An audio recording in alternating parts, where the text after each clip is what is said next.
നല്ല രണ്ട് വ്യക്തിത്വങ്ങളെയാണ് പരിചയപ്പെടാൻ പോകുന്നത്. കീമോ ചികിത്സയ്ക്ക് വിധേയയായ തെരുവ് നായയ്ക്ക് കീമോ എന്ന വിളിപ്പേര് നൽകി നായയെ സംരക്ഷിക്കുന്നവരുടെ കഥയാണ് തൊടുപുഴയിൽ നിന്ന് വരുന്നത്. തലയിൽ ട്യൂമർ വന്ന് അവശനിലയിലായ തെരുവ് നായയ്ക്ക് ഇടുക്കി അനിമൽ റെസ്ക്യൂ ടീമാണ് രക്ഷകരായത്.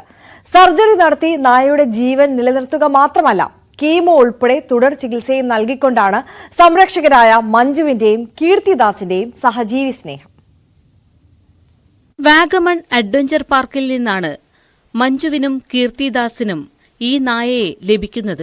ഇവരുടെ കയ്യിൽ കിട്ടുമ്പോൾ തീർത്തും അവശനിലയിലായിരുന്നു നായ.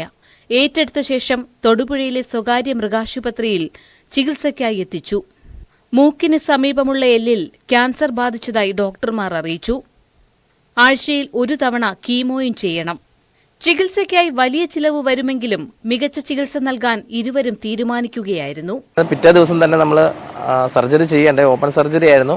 അവൾക്കുള്ള ക്യാൻസർ എന്ന് പറയുന്നത് അവളുടെ മൂക്കിൻ്റെ നടുക്കത്തുള്ള എല്ലിലാണ്, ബോണിലാണ് അവൾക്ക് ക്യാൻസർ വന്നിരിക്കുന്നത്. അപ്പോൾ ബോൺ ക്യാൻസറാണ് നിലവിൽ ഉള്ളത്. അപ്പോൾ അത് മറ്റു ഭാഗങ്ങളിൽ വരാനുള്ള സാധ്യത ഉണ്ട്. അതുകൊണ്ടാണ് നമ്മൾ കീമോയിൽ കണ്ടിന്യൂസ് ചെയ്ത് പോയിക്കൊണ്ടിരിക്കുന്നത്. അപ്പം ആഴ്ചയിൽ ഒരിക്കലാണ് നമുക്ക് കീമോ ചെയ്യേണ്ടത്. സ്വകാര്യ ക്ലിനിക് നടത്തുന്ന ഡോക്ടർ സർജറി ഉൾപ്പെടെ സൗജന്യ ചികിത്സ നൽകാൻ തയ്യാറായി. ഇതേ ഡോക്ടറാണ് കീമോ എന്ന പേരും ഇട്ടത്. നമ്മൾ കീമോ ചെയ്യുന്നതുകൊണ്ട് അവർക്ക് എന്ത് പേരിടണമെന്ന് നമുക്ക് അറിയാൻ മേലാതെ ഇങ്ങനെ ഇരുന്നപ്പോഴാണ് പെട്ടെന്ന് തന്നെ നമ്മുടെ സർജറി ചെയ്യുന്ന സാറ് തന്നെ പറഞ്ഞത് നമുക്ക് കീമോ ഇട്ടാലോ എന്ന്. അങ്ങനെയാണ് ഞങ്ങൾ കീമോ ഇട്ടത്. പിന്നെ ഓർക്കാനും വിളിക്കാനും ഒക്കെ എളുപ്പമായിട്ട് നമ്മൾ ഓരോ കുഞ്ഞുങ്ങളെ എടുക്കുന്ന സ്ഥലത്തിൻ്റെ എന്ത് ഇതാണോ അവിടെ വെച്ചാണ് പേരിടാറ്. അപ്പോൾ നമുക്ക് ഇവിടെ കിട്ടിയത് വാഗമൺ അഡ്വഞ്ചർ പാർക്കിൽ നിന്നാണ് കിട്ടിയത്. അവിടുത്തെ സ്റ്റാഫുകൾ വിളിച്ച് പറഞ്ഞതനുസരിച്ച് നമ്മൾ ചെല്ലുകയും ഇവിടെ റെസ്ക്യൂ ചെയ്യുകയാണ് ചെയ്തത്. കാരണം എന്ന് വെച്ച് കഴിഞ്ഞാൽ 2 മാസത്തോളം ആയിട്ട് ഈ കുഞ്ഞ് ഇതുപോലെ വേദന അനുഭവിച്ച് മാറിയിരുന്ന് ഏകാന്തത്തിൽ മാറിയിരുന്ന് ഭയങ്കരമായ രീതിയിൽ കരയുന്നത് കണ്ടിട്ടാണ് അവർ വിഷമം തോന്നിയിട്ടാണ് നമ്മളെ അറിയിച്ചത്.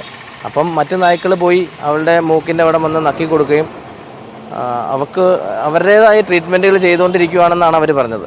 മഞ്ജുവിന്റെയും കീർത്തിദാസിന്റെയും അടുത്തെത്തിയതോടെ കീമോ എന്ന ഇവൾ ആരോഗ്യവതിയായിരിക്കുകയാണ്. കീമോയെ കൂടാതെ 75ഓളം നായ്ക്കളുടെ സംരക്ഷകർ കൂടിയാണിവർ. ന്യൂസ് 18 ഇടുക്കി.